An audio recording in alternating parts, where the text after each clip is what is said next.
It is literally a moment in time. They might say something snarky about you, then they move on with their own lives. It's definitely not something to consider when being who you want to be.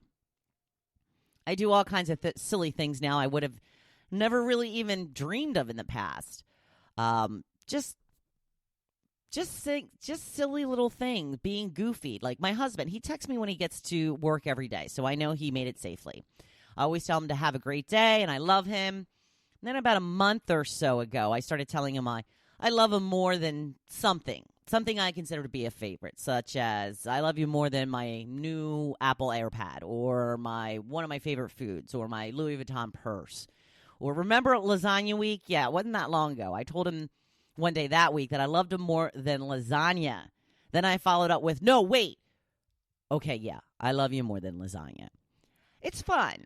It mixes things up a little bit, and it makes us appreciate each other even a little bit more. Do little things like this to make life a little more goofy, a little more fun, and a lot more enjoyable. So being the former pessimist I am, I know how hard it is to make a switch overnight. It's not usually the way it goes. So here's where you start. Surround yourself with positive people. Yes, I mean on social media, obviously. There are so many doomsday people filling up your feed right now. Stop paying attention to them. Just stop. It's as easy as a click. Unfollow.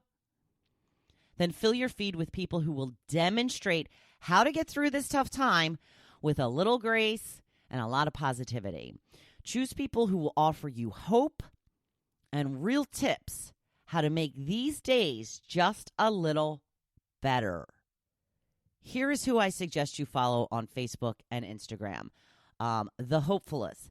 Duh, if you aren't already. Rachel Hollis. It's Ms. Rachel Hollis, by the way.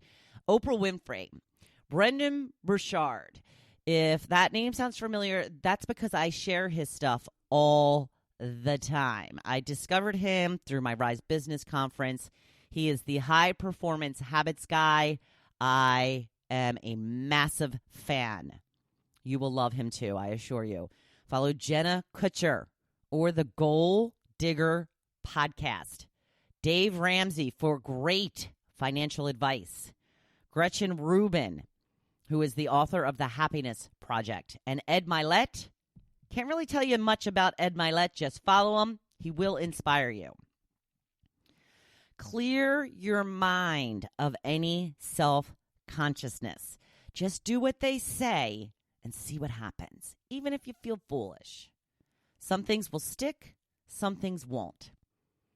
I didn't truly start to change until I was willing to wholeheartedly embrace the concepts that were being taught to me. There are still some things I still feel are a little too foolish for me, like affirmations. They're just not my thing.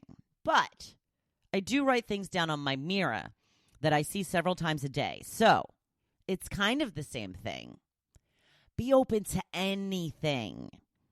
And honestly, you will see things start to change for you and your mindset. I hope you have a brand new social media feed after today. Pay attention to these people. You won't regret it. Okay, people, it is Taco Tuesday. So it's Taco Tuesday or whatever the hell you're making for dinner tonight. But whatever you do, go make today your best day yet. Thank you for listening to The Hopefulist, hosted by Wendy McClure. For more inspiration, please visit hopefulist.com. Thanks, and we'll see you tomorrow on The Hopefulist. Oh, yeah, Ellen. You got to follow Ellen on Instagram. So funny. And her shows are back.